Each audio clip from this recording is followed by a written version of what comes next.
Wil je ook dat we in Noordenveld woningen bouwen die gezonder zijn, die een lagere energierekening geven en die goed zijn voor het klimaat?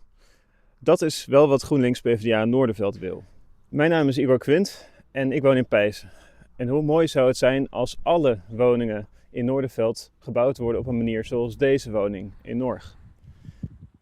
Met hout en andere natuurlijke materialen die CO2 opslaan in plaats van uitstoten.